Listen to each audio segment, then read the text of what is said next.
First, I should explain why I'm qualified to talk to you guys about science. So firstly, I did a degree at one of the country's most illustrious universities. Can I have a murmur of excitement? One we all tried to get into. I'm, of course, talking about the University of Southampton. That's right, guys, I got into one of the big dogs. And yes, it is a real university, although the logo does make it look a bit like a kind of a marine Facebook.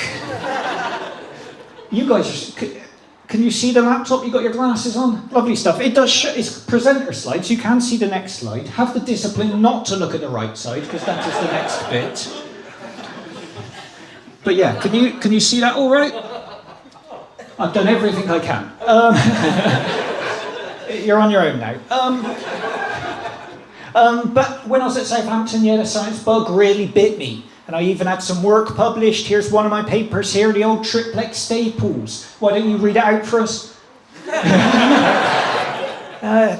We've all read it. DNA triplex staples, DNA double-strand cross-linked internal and terminal sites using starlink containing triplex forming oligonucleotides. We've all read it.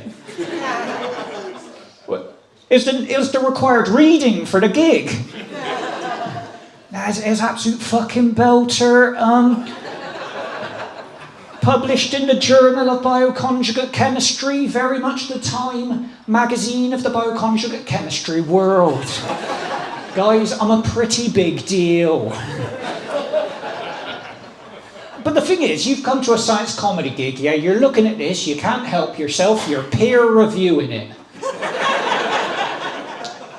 Yeah, and you're looking at it and you're thinking, Matt, I thought Keith said your name was Matt Hobbs. Can't see the name Matt Hobbs there on the authoring list. Well, guys, that's because Matt Hobbs isn't my real name. Yeah, no, Matt Hobbs is a stage name. My real name, genuinely, Matt Ovens. Yeah. Yeah, the answer will be available after the show. That's right, I'm the only comedian on the circuit with a more ridiculous real name. Yeah, but after I finished... Oh yeah, I do a lot of science comedy gigs, and I'll give you an example of the type of heckles we get at science comedy gigs. I once showed this slide, someone from the second row went, "How many citations you got?" So, for those who don't know what citations are, basically... citations are like how many times other scientists kind of reference your work. It's a bit like kind of likes or shares in social media. It's kind of an indicator of the quality of your work, and it directly correlates with your own self-esteem. Bless you. She sneezed. Not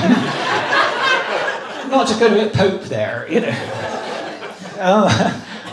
But yeah, I hadn't looked it up, but after I got that heckle, I looked up how many times this paper had been cited in the 19 years since it was published, yeah? It's been cited 8 times.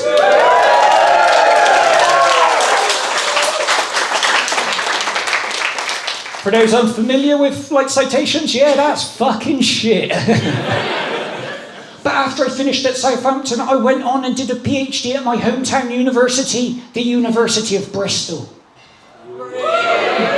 Mixed reaction there. Or, as we call it in Bristol, where we keep the posh people. Thank you. Because you have to keep them somewhere. I run a science show in Edinburgh, and I once asked a Scottish member of the audience, I went, "Mate, where do you keep the posh people in Scotland?" And he said to me, "England."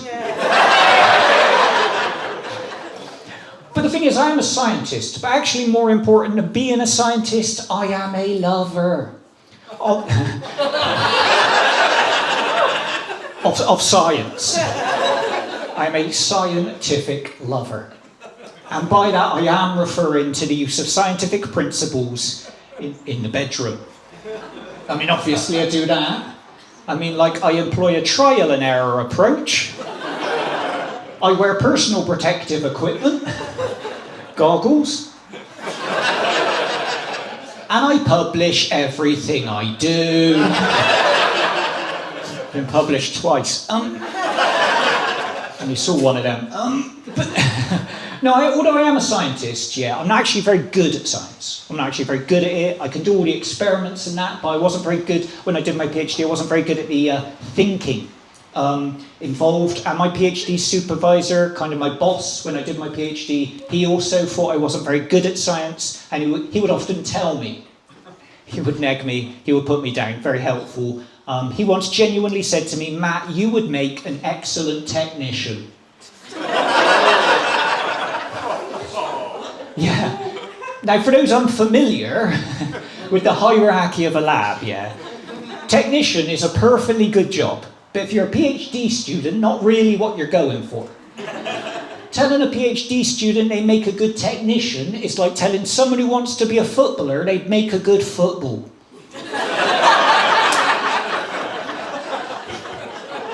So that didn't work out. But the thing is, I am a biochemist. I'm a biochemist, so I know a bit about biology, a bit about chemistry, basically nothing about physics. So because of that, I find physics, for me, physics is like the exotic science. Physics is the mysterious science. In many ways, for me, physics is the sexy science. And, really, physics, in many ways, is like sex, in that everyone seems to get it but me. Don't clap that one. The thing, side point, yeah, I'm not very sexy. Don't all correct me at once. I'm not very sexy, and I think one of the reasons I'm not very sexy is the Bristol accent. Someone made a noise, and I think they might have come. Just disproving my point. But generally, you can't be very sexy with the Bristol accent, apart from a very niche audience. Like, the Bristol accent doesn't really have, like, a sexy setting. The Bristol accent, it's got the settings idiot, bumpkin, and pervert. Doesn't have sexy. Oh, by the way, idiot, bumpkin, and pervert, the name of an excellent Bristol-based solicitors. No, I'm a biochemist, and when I did my PhD, I studied the wacky world of protein structure. It's a crazy world, lots of fun. I studied the monocarboxylate transporter family of proteins, the MCT family. They're a lovely family. I specifically studied MCTs 1, 2, and 4. I didn't study MCT 3 because I'm not a complete bell end.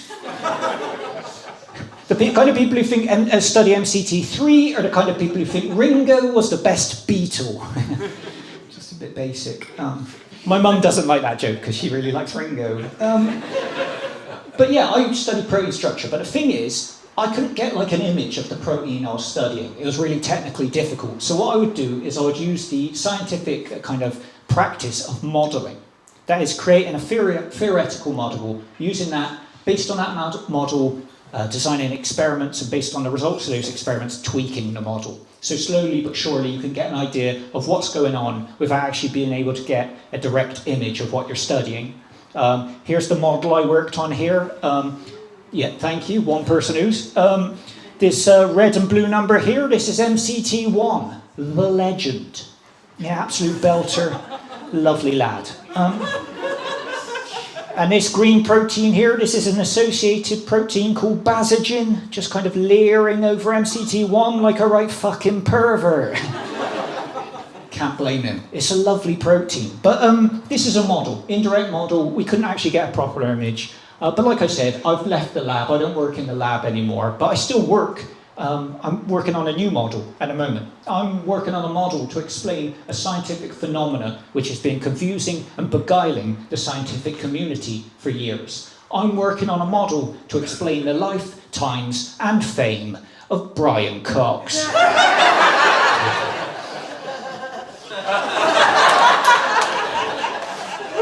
That's my favourite joke. I've written Cox, as in loads of cocks. Instead of cocks, as in one cock. No, anyway, it doesn't translate, and they can see it themselves anyway. Don't look at the right-hand side. So for those unfamiliar with the career of Brian Cox, basically he first appeared in the public consciousness around the 1990s, when he was part of a famous pop band called D-Ream, who lied to us when they released a song that claimed that things can only get better. Turns out they can get a lot fucking worse, Bri. But then he disappeared, only to reappear again around the 2010s as a famous professor of particle physics. Yeah, which is a pretty ballsy rebrand. That's like if H from Steps came back as a cage fighter. Or if Boris Johnson came back as competent. But we've been trying to understand this in the scientific community. How Brian can shine so brightly as a famous pop star only to disappear and reappear again as a famous professor of particle physics. So what I've done, I've run the numbers, I've crunched the data, and I've conducted the computer simulations. And I've found the only model that can explain Brian Cox is that Brian Cox is in fact a comet. Climb aboard, guys. They thought Darwin was mad at first. Also, little point of correction, this is a meteor. Don't worry, don't get bogged down, guys. Just let it go. You've got to get ahead of these things. Science crowds, they don't heckle, they correct. But this explains what we see with Brian Cox, and we've really fleshed it out. Here's the flight path of the Brian Cox comet.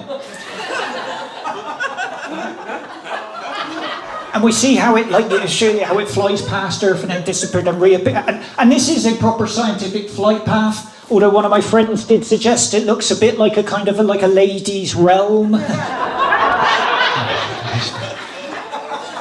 should stop touching it.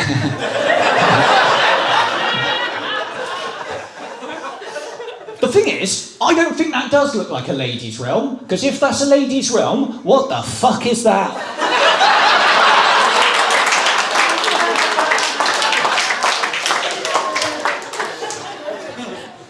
What the fuck is that? The worst bit about that joke is one time after seeing that joke, my girlfriend came up to me after and went, "Do you really not know what that is?" The worst peer review ever. But this model explains the data we see. Firstly, Brian flies past Earth around the 1990s, famous pop star, then disappears, reappears again around the 2010s as a famous professor of particle physics. And what we can do, we can use this data, this model, to project forward. We predict that soon, hopefully, Brian will disappear. Fingers crossed. Only to reappear again somewhere in the 2030s, then he'll disappear again, reappear again in the 2050s. Now, there's a couple of elements to the Brian Cox comet model. Let's firstly see about its intelligence. Now, I'll show you the robust scientific data we've accrued thus far.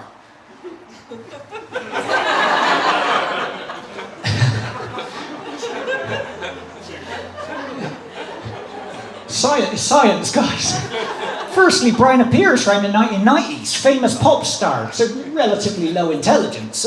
Then he appears around 2010s, famous professor of particle physics, considerably more intelligent.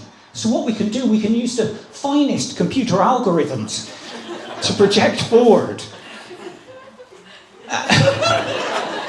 We predict when Brian appears around 2030s, he will have the intelligence of the Wikipedia server. And when he appears from 2050, he'll be so intelligent, he'll have a degree from Southampton.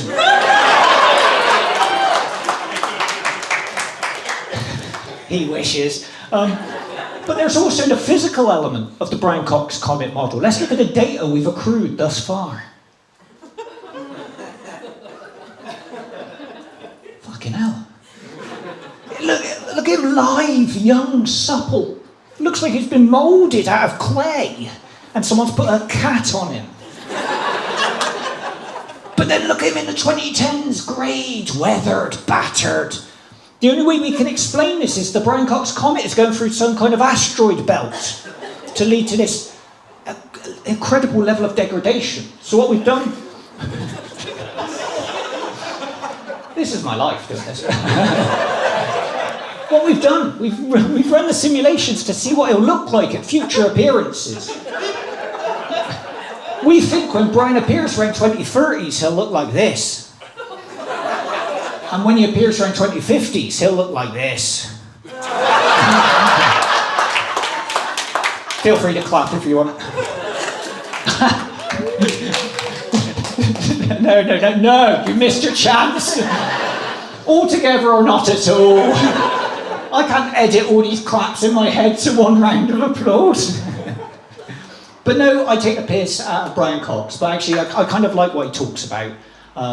Because I find learning about celestial bodies, space, physics, and all that's out there, I don't mean like the shops down there and stuff, but like space. I find it all really fascinating, and I got so obsessed with it. The other year, I actually performed a whole hour show at the Edinburgh Fringe about the moon landings. I did a whole show about the moon landings. The thing is, I know what some of you are thinking. Some of you are thinking, sure, Matt, you say you did a show about the moon landings,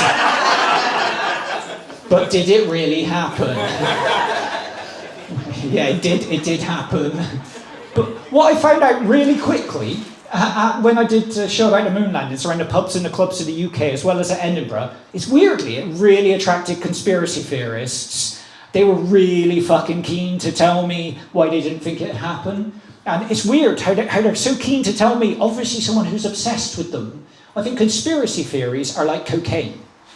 Conspiracy theories are like cocaine in that they give the person a false sense of confidence, and everyone else just thinks they're a prick. But what I learned from engaging with conspiracy theorists, is they're actually quite funny. Yeah, because some of their reasons are pretty mad.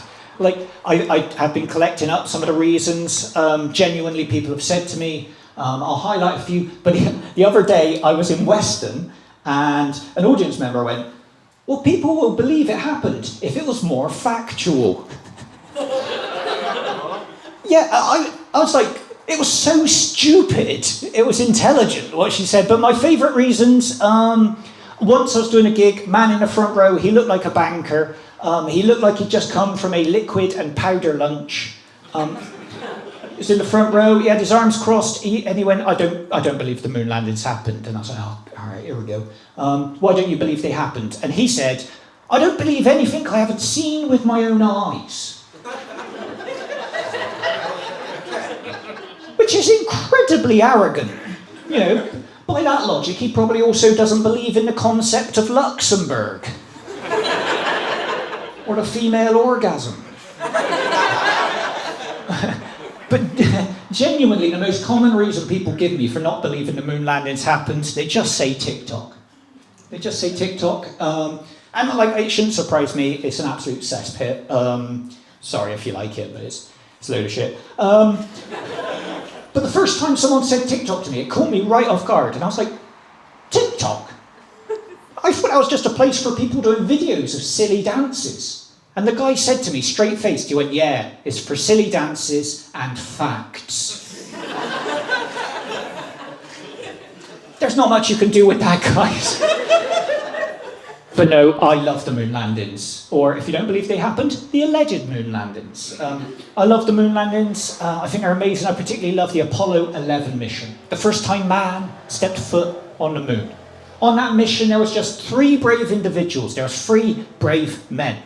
There was Neil Armstrong, Buzz Aldrin, and Michael Collins.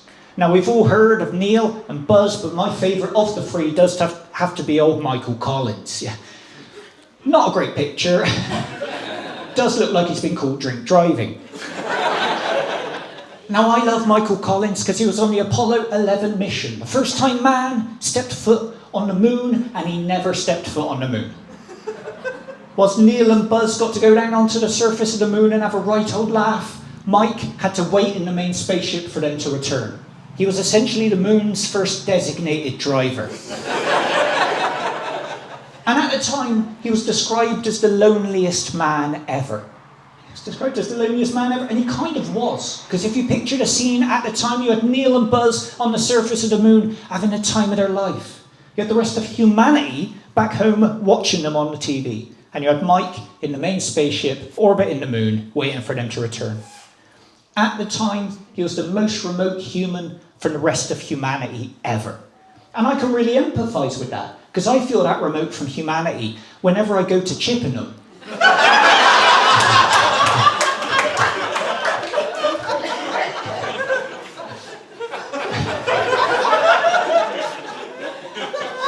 Little look behind the curtain of that gag. No offence, I usually say Swindon.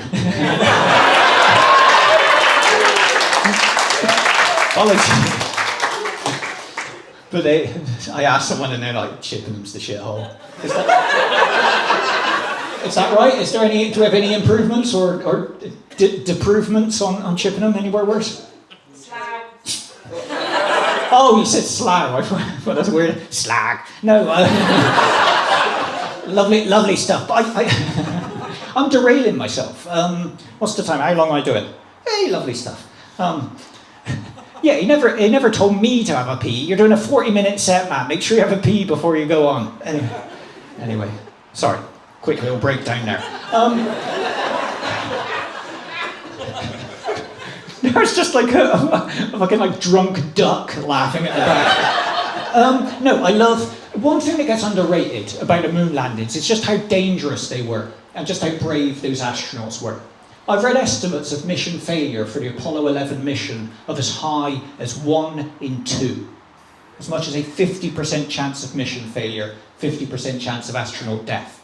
Now there's various reasons for that. Firstly, the technology, so cutting edge. For example, the lunar module, that's a spacecraft, like a craft designed to fly in an environment humans had never been in before. Even just to train to fly that machine was incredibly dangerous. They had to train on this thing here. This is essentially just some scaffolding with a jet engine vertically. And it was really dangerous. About 9 months before the Apollo 11 mission, Neil Armstrong almost died in a crash of one of these things. The astronauts called it between themselves the flying bedstead. I actually have an image of one being used during a mission. But the other reason the missions were so dangerous is inherent. There were so many unknowns. People had never stepped foot on the moon. We didn't know what we were going to find. A good example, we knew that the surface of the moon was a fine powder, but we genuinely didn't know how deep that powder went. And there were some individuals at NASA who thought that powder went meters deep. And they literally thought the lunar module would just like land and sink straight through. And they were so concerned about this that they conducted tests at NASA to assess the risk before putting humans there. I actually have some video footage of one of those tests.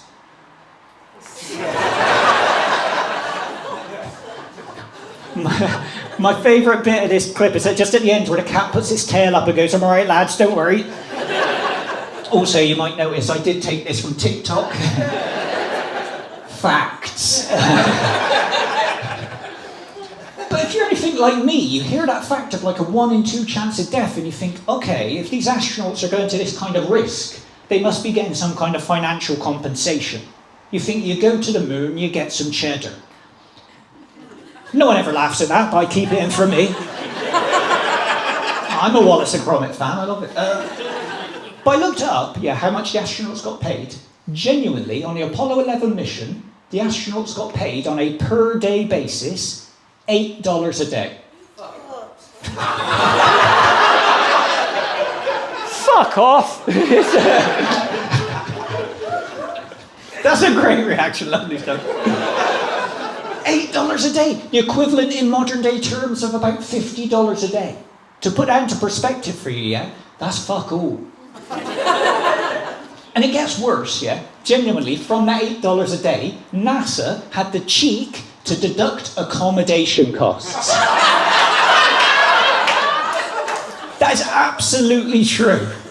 Basically, what NASA said is, well, you can sort out your own accommodation on the moon if you want, but we've got a lovely lunar module here. I mean, you can try Airbnb, but we can't see any B&Bs on the moon, and there's fuck all there. Fine. That joke went into the vacuum. Thank you. At one point in this set, can we all clap at the same time? It's really good for the self-esteem. Not now.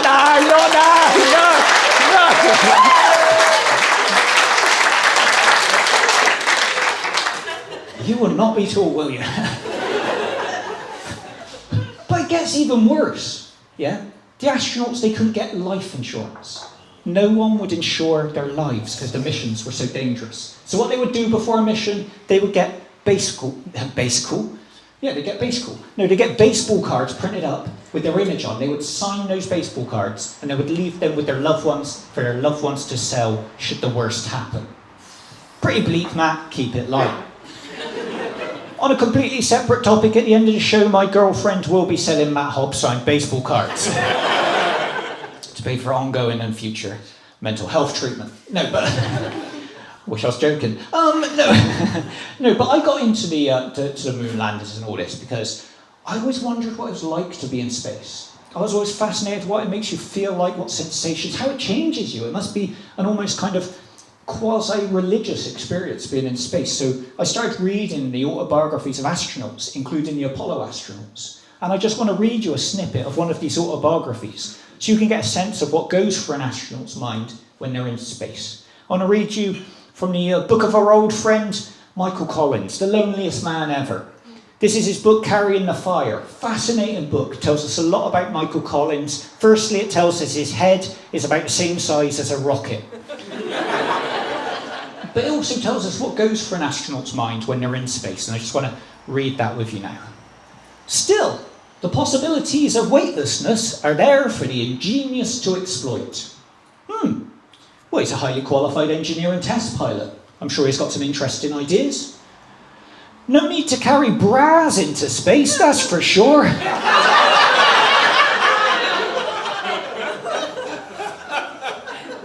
You fucking what, Mike? It's the right book. Imagine a spacecraft of the future with a crew of 1,000 ladies off to Alpha Centauri with 2,000 breasts.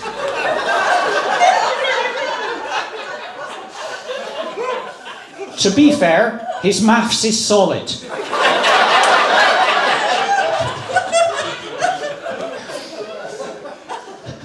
There's more. With 2,000 breasts, bobbing beautifully and quivering delightfully in response to their every weightless movement. Mike! You know people are going to read this, mate. I mean, hire an editor. Or fire your editor. At least it can't get any weirder. And I'm the commander of the craft. And it's Saturday morning, and time for inspection.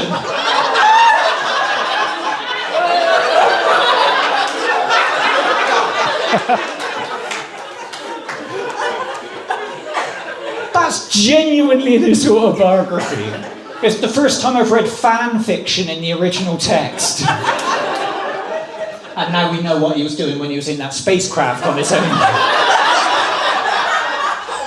You're a naughty boy, Mike. You'll go blind.